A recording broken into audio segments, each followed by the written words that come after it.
കേരളത്തിലേക്ക് മോദിയുടെ സമ്മാനമായിട്ട് ചില കാര്യങ്ങൾ വരുന്നു എന്നുള്ളതാണ്. അതായത് ഇവിടെ കേരളയിൽ വേണമെന്നൊക്കെ പറഞ്ഞ് വലിയ സമരങ്ങളൊക്കെ നമ്മൾ കണ്ടതാണ്. അതിൻ്റെ പുറകിലുള്ള തട്ടിപ്പുകളും സർക്കാരിൻ്റെ ആവശ്യങ്ങളൊക്കെ കണ്ടതാണ്. അപ്പോൾ അതിനിടയിലാണ് വന്ദേ ഭാരത് എന്ന് പറയുന്ന ഒരു വലിയ സമ്മാനം മോദി ഈ കേരളത്തിലെ ജനങ്ങൾക്ക് വേണ്ടി കൊടുത്തത്.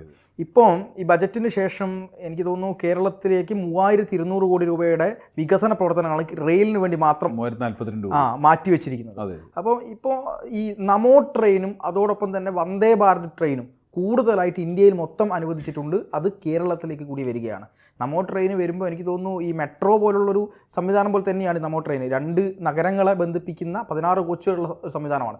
അപ്പോൾ അത് മലയാളികൾക്ക് ഇതുവരെ കോൺഗ്രസ് ഭരിച്ച കാലത്ത് പോലും കിട്ടാത്ത രീതിയിലുള്ള ആനുകൂല്യം NDA സർക്കാർ ഭരിക്കുമ്പോൾ കിട്ടുന്നു എന്നുള്ളതല്ലേ? അല്ല, അത് തീർച്ചയായിട്ടും അങ്ങനെയാണ്. അതിപ്പോൾ നമ്മളുടെ തന്നെ ഇവിടെ കിട്ടി. എനിക്കൊന്നും കിട്ടില്ല എന്ന് വിളിച്ചു പറയുന്ന ആളുകൾ മനസ്സിലാക്കേണ്ട വസ്തുത 2014 മൻമോഹൻ സിംഗ് അധികാരത്തിലിരിക്കുന്ന സമയത്ത് 5 കൊല്ലക്കാലം കൊണ്ട് കേരളത്തിന് കിട്ടിയത് 347 കോടി രൂപയാണ്. അതിൻ്റെ ആനുകൂല്യമാണ് റെയിൽവേക്ക് കിട്ടിയത്. ആ സ്ഥാനത്താണ് 3042 കോടി കിട്ടുന്നത്. അപ്പോൾ പറയുന്നത് ഇനിയിൽ കഴിഞ്ഞ പോലെ ഞങ്ങൾക്ക് 3021 കോടി കിട്ടിയെന്നാണ്. 3011 കോടി. അപ്പോൾ 31 കോടി കൂടുതൽ കിട്ടിയിട്ടുള്ള ഒന്നാണ്. അപ്പോൾ 31 കോടി കൂടുതൽ കിട്ടിയെന്ന് മാത്രമല്ല, മുൻകാലങ്ങളുണ്ടായിരുന്ന എത്രയാണെന്ന് കൂടി ഇവർ പഠിക്കേണ്ടതാണ്. അതിൻ്റെ ചെറിയൊരു എക്സാമ്പിൾ പറഞ്ഞാൽ, ഇവർ ഭരിച്ച 60 കൊല്ലക്കാലം കൊണ്ട് മൊത്തം കേരളത്തിൻ്റെ റെയിൽവേയുടെ ആസ്തി എത്രയാണ്? 15,600 കോടി രൂപയുടെ ആസ്തിയുള്ളൂ. ഇന്നിപ്പോൾ ഒരു വർഷമാണ് കേരളത്തിന് 3000 കോടി രൂപ വെച്ച് കിട്ടിക്കൊണ്ടിരിക്കുകയാണ്. മറ്റത് 60-70 കൊല്ലക്കാലം കൊണ്ടാണ്, 65 വർഷക്കാലം കൊണ്ടാണ് കേരളത്തിന് 15,600 കോടി രൂപ കിട്ടിയത്. എന്ന് വെച്ചാൽ നാമമാത്രമായിട്ടുള്ള ആനുകൂല്യങ്ങളാണ് കിട്ടിയിട്ടുള്ളത്. കേരളത്തിലെ എന്തുകൊണ്ടാണ് കേരളത്തിലെ ട്രെയിനുകൾക്ക് വേഗതയില്ല? കേരളത്തിലെ ട്രെയിനുകളൊക്കെ പതുക്കെ പോകുന്നു. കേരളത്തിലെ റെയിലുകളൊക്കെ വളഞ്ഞു പോകുന്ന റെയിലുകളാണ്. കേരളത്തിലെ റെയിൽവേ സ്റ്റേഷനിലൊക്കെ വളരെ അതിപ്രാചീനമായിരിക്കുന്ന റെയിൽവേ സ്റ്റേഷനാണ്. ഇതിന് കാരണം വേണ്ടത്ര തുകകൾ വകകൊള്ളിക്കാൻ സാധിച്ചിരുന്നില്ല എന്നുള്ളതാണ്. ഇപ്പോൾ നമുക്ക് ലേറ്റസ്റ്റ് മനസ്സിലാക്കുന്ന വസ്തു അങ്ങനെയല്ലോ. റെയിൽവേ മന്ത്രി പറയുന്നത് കേരളത്തിൻ്റെ എല്ലാ റെയിൽവേ സ്റ്റേഷനുകളും പുതുക്കിപ്പണിതുകൊണ്ടിരിക്കുന്നു, എല്ലാ റെയിൽവേ സ്റ്റേഷനും ആധുനികമായിട്ടുള്ള സംവിധാനങ്ങൾ ഒരുക്കിക്കൊണ്ടിരിക്കുന്നു. അപ്പം അങ്ങനെ റെയിൽവേ സ്റ്റേഷനിലുള്ള ഒരു ഇൻ്റർനാഷണൽ ലെവലിലേക്ക് കേരളത്തിൻ്റെ റെയിൽവേ സ്റ്റേഷനുകൾ മാറിക്കൊണ്ടിരിക്കുകയാണ്. ഇപ്പം ഇവിടെ നമുക്ക് ആവശ്യം ഒരിക്കലും റെയിൽവേയുടെ വികസനമൊന്നും അല്ലല്ലോ. ഇവിടെ ആവശ്യം പണം കിട്ടണം എന്നുള്ള ആവശ്യമാണ്.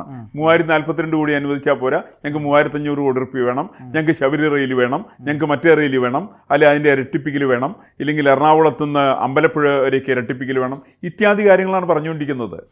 ഈ പറഞ്ഞുകൊണ്ടിരിക്കുന്ന കാര്യത്തിൽ വികസനത്തിന് തടസ്സം നിൽക്കുന്നത് ആരാണെന്നുള്ള മനസ്സിലാക്കേണ്ടത്. ഞാൻ ചെറിയ ഉദാഹരണം പറഞ്ഞാൽ, ഞാൻ താമസിക്കുന്ന മരട് നെട്ടൂരുണ്ട്. അവിടെ റെയിൽവേ സ്റ്റേഷൻ ഉണ്ടായിരുന്നു. ആ റെയിൽവേ സ്റ്റേഷൻ നിർത്തിപ്പോയി. അപ്പോൾ അത് അന്വേഷിക്കാൻ വേണ്ടി മുനിസിപ്പൽ ചെയർമാൻ്റെ കൂടെ ഞാനും പോയിരുന്നു. അപ്പോൾ മുനിസിപ്പൽ ചെയർമാൻ്റെ കൂടെ ചെന്ന സമയത്ത് ഏരിയ മാനേജർ പറഞ്ഞത്, ഞങ്ങൾ 3 പ്രാവശ്യം കത്തയച്ചു മുനിസിപ്പൽ ഓഫീസിലേക്ക്. മരട് മുനിസിപ്പാലിറ്റിക്ക് അയച്ചത് 3 കത്ത്. 3 കത്തും അവിടെ 3 കത്തിന് മറുപടി അയച്ചില്ല. ഈ റെയിൽവേ സ്റ്റേഷൻ മാറ്റുന്നതിന് സംബന്ധിക്കുന്ന ഇതാണ് കേരളത്തിൻ്റെ അവസ്ഥ. അങ്ങനെയാണ്. കാരണം കേരളത്തിൽ മുനിസിപ്പാലിറ്റിയിൽ ഇരിക്കുന്ന ഉയർന്ന ഉദ്യോഗസ്ഥന്മാരെ കത്ത് പൊട്ടിച്ച് വായിച്ച് മറുപടി അയക്കുന്ന സ്വഭാവമില്ല. ഇതിനെയാണ് നടന്നുകൊണ്ടിരിക്കുന്നത്. ഇപ്പോൾ റെയിലിൻ്റെ വികസനത്തിന് വേണ്ടിയിട്ട് ഒരു ത്രികക്ഷി സംവിധാനം ഉണ്ടാക്കണമെന്ന് തീരുമാനിച്ചു. റിസർവ് ബാങ്കും ഇന്ത്യൻ റെയിൽവേയും കേരള സർക്കാരും കൂടി ചേർന്നുകൊണ്ട്. അതിന് കേരള സർക്കാർ മറുപടി അയച്ചിട്ടില്ലല്ലോ. ഇപ്പോൾ ശബരിപാതയുടെ തടസ്സത്തിന് കാരണം എന്താ? ശബരിപാതയുടെ തടസ്സത്തിന് കാരണം കേരള സർക്കാരാണ്. കേരള സർക്കാരിന് കേന്ദ്ര സർക്കാർ അയച്ചിട്ടുള്ള കത്തിന് ത്രികക്ഷി സഖ്യം ഉണ്ടാക്കണം എന്ന് പറഞ്ഞ സമയത്ത് ഇതിനെ അംഗീകരിക്കാൻ കേരള സർക്കാർ തയ്യാറില്ല. ഇപ്പൊ കേരള സർക്കാർ പറഞ്ഞ് ഞങ്ങൾക്ക് പറ്റൂല എന്ന്. ഈ പറ്റൂല എന്ന് ആരോടാ പറയേണ്ടത്? പത്രക്കാരോടാണോ പറയേണ്ടത്? അല്ലല്ലോ. മറിച്ച് കൃത്യമായിട്ട് കേന്ദ്ര സർക്കാർ കൊടുത്ത കത്തിന് മറുപടി കൊടുക്കണം അന്തസ്സായിട്ട്. അപ്പം എന്താ കൊടുക്കാത്ത? എന്താ? ഇവർക്ക് ഇംഗ്ലീഷ് അറിയാത്തതുകൊണ്ടാണോ? ഇവർക്ക് ഹിന്ദി അറിയാത്തതുകൊണ്ടാണോ? ഭാഷയുടെ നിശ്ചയമില്ലാത്തതുകൊണ്ടാണോ? അല്ലെങ്കിൽ ഒരു തീരുമാനം എടുക്കാത്തതുകൊണ്ടാണ്? അത് വ്യക്തമാക്കണ്ടേ? അവസാന നിമിഷത്തിൽ ഇവരിപ്പോൾ എന്താ പറയുന്നത്? ഞങ്ങൾ തയ്യാറാണ്. ഇപ്പോൾ ഇവർ തയ്യാറാണ്. അപ്പം അങ്ങനെ കേരളത്തിൻ്റെ വികസനത്തെ തടസ്സപ്പെടുത്തിക്കൊണ്ടിരിക്കുന്നത് കേരളം ഭരിക്കുന്നവരാണ്. തയ്യാറാണ് എന്നുള്ളത് വാക്കിൽ പറഞ്ഞാൽ പോരല്ലോ അല്ലേ? ഇവർ വാക്കിലാണ് കൂടുതൽ പറയുക. അത് നമ്മുടെ ചില കോടതി ഇടപെടലുകൾ പോലെയാണ്. കോടതി വിധികൾ വായിക്കുന്ന സമയത്ത് നമ്മൾ ആദ്യം കോടതിയുടെ വലിയ സ്റ്റേറ്റ്മെൻറ്റായിട്ട് പത്രത്തിൽ വായിക്കും. ആ ജഡ്ജി അത് പറഞ്ഞു, ഇത് പറഞ്ഞു എന്നൊക്കെ. പിറ്റേ ദിവസം കാലത്ത് പത്രം എടുത്ത് നോക്കുമ്പോഴാണ് ഇത് പത്രത്തിൽ ഈ വലിയ വാർത്തയൊക്കെ ഉണ്ടാവും. നമ്മളൊന്നൊരു താല്പര്യം ഉണ്ടെങ്കിൽ നിങ്ങൾ കോർട്ട് ഓർഡർ എന്ന് പരിശോധിക്കുമ്പോഴാണ് കോർട്ട് ഓർഡറിൽ ഇതൊന്നും ഉണ്ടാവില്ല. ജഡ്ജി വാക്കാൽ പറയുന്ന പരാമർശമാണ്. ഈ തരം പരാമർശങ്ങളെ പറയുന്ന പോലെ തന്നെയാണ് കേരള സർക്കാരും കേരളത്തിലെ ചില മന്ത്രിമാരും ഒക്കെ അതും ഇതൊക്കെ വിളിച്ചു പറയാറുണ്ട്. ഈ വിളിച്ചു പറയുന്ന കാര്യങ്ങളൊന്നും രേഖയിലുണ്ടാവാറില്ല.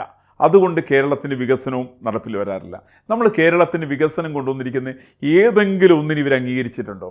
ഇപ്പോൾ ഈ കേരളത്തിൻ്റെ വികസനം കൊണ്ടുവന്നിരിക്കുന്നത്, റെയിൽവേ കൊണ്ടുവന്നിരിക്കുന്നത് കേരള സർക്കാരുകൾക്ക് എന്ത് പങ്കാണ് അക്കാര്യത്തിലുള്ളത്? പഴയ കാലത്തൊക്കെ പറയാറുണ്ട് റെയിൽ കൊണ്ടുവന്ന് മുഴുവൻ ബ്രിട്ടീഷുകാരാന്ന് പറയും.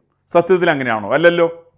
ഇപ്പം നമ്മൾ ഷൊർണൂരിൽ നിന്ന് എറണാകുളത്തേക്കുള്ള റോഡ് അല്ല റെയിൽ കൊണ്ടുവന്നത് കൊച്ചി രാജാവ് കൊണ്ടുവന്നാണ്. കൊച്ചി രാജാവ് കൊണ്ടുവരാൻ വേണ്ടിയിട്ട് തൃപ്പൂണിത്തുറ ക്ഷേത്രത്തിൻ്റെ അവിടെയുള്ള തിരുവാഭരണം അടക്കമുള്ള വിറ്റിട്ട് കൊണ്ടുവന്നുള്ളതാണ് ആ റെയില്. നമ്മളിപ്പോൾ അത് മനസ്സിലാക്കേണ്ട വസ്തുത അതാണ്. മഹാത്മാഗാന്ധി വന്നിറങ്ങിയിരിക്കുന്ന ഓൾഡ് റെയിൽവേ സ്റ്റേഷൻ എറണാകുളത്തെ അത് കൊച്ചി രാജാവ് പണിതാണ്. രാജർഷി രാമവർമ്മ രാജാവ് പണിതാണ്, മഹാരാജാവ് പണിതാണ്. പക്ഷെ അങ്ങനെ ആ തരത്തിലൊരു വികസനവും കേരളത്തിൻ്റെ സർക്കാരുകൾ ഇത്തരം കാര്യത്തിൽ യാതൊരു ഇനിഷ്യേറ്റീവ് എടുത്തിട്ടില്ല, ഒരു പ്ലാനും അവരെ സംബന്ധിച്ചില്ല. പക്ഷെ പുതിയ തലമുറ പഠിക്കുമ്പോൾ ഇതെല്ലാം കൊണ്ടുവന്നത് ബ്രിട്ടീഷുകാരാണ്. ഇവിടെ ഇംഗ്ലീഷ് വിദ്യാഭ്യാസം കൊണ്ടുവന്നത് ബ്രിട്ടീഷുകാരാണ്. റെയിൽവേ കൊണ്ടുവന്ന അവരാണ്. റെയിൽവേ കൊണ്ടുവന്ന അവരാന്ന് പറയും. ഇത്രയും ഫോഴ്സ്ക്ക് വേറെ ഇല്ലപ്പാ. ഞാൻ ചെറിയ ഉദാഹരണം പറഞ്ഞാൽ, അവർ കേരളത്തിൽ എവിടേക്കാണ് അവർ റെയിൽ കൊണ്ടുവന്നത്? അവർ റെയിൽ കൊണ്ടുവന്നത് തമിഴ്നാട്ടിൽ നിന്ന് അവർ നിലമ്പൂർക്ക് റെയിൽ കൊണ്ടുപോയി. ആ റെയിലിൻ്റെ അവസ്ഥ എന്താ? അത് മീറ്റർ ഗേജാണ്. എന്താ മീറ്റർ ഗേജായിട്ട് കൊണ്ടുപോകാൻ? അവർക്ക് ഗുഡ്സ് ട്രെയിനാണ് അതിൽ കൂടി പോകുന്നത്. എന്തിനാണ് ഗുഡ്സ് ട്രെയിൻ പോകുന്നത്? നിലമ്പൂരിൽ നിന്ന് ചന്ദനം കടത്താൻ വേണ്ടിയിട്ടാണ്. ഇവിടെ എറണാകുളത്തേക്ക് റെയിൽ കൊണ്ടുവന്നത് മഹാരാജാവ് കൊണ്ടുവന്നു. അവിടെ പാലം പണിത് മഹാരാജാവാണ്. അതുകൊണ്ടാണ് ആ പാലത്തിൻ്റെ പേര് കൊച്ചി പാലം എന്നാ പേര്. ഇന്നാണ് നമ്മൾ പിണറായി വിജയൻ പാലം എന്നതിന് പേരിട്ടേന്. അന്ന് കൊച്ചി പാലം എന്നതിന് പേരിട്ടത്. ആ കൊച്ചി പാലത്തിൽ കൂടി ഇവിടെ വന്നു, അത് എറണാകുളത്ത് വന്നു. അത് ഐലൻഡിലേക്ക് കൊണ്ടുപോയതാരാ? ബ്രിട്ടീഷുകാരെ ഉണ്ടായി. എന്താ ഐലൻഡിൽ കൊണ്ടുപോകാൻ കാരണം എന്താ? ഇവിടെ നിന്നുള്ള തടി കയറ്റിയിട്ട് അവിടെ കടൽ മാർഗം ബ്രിട്ടനിലേക്ക് കൊണ്ടുപോകണം.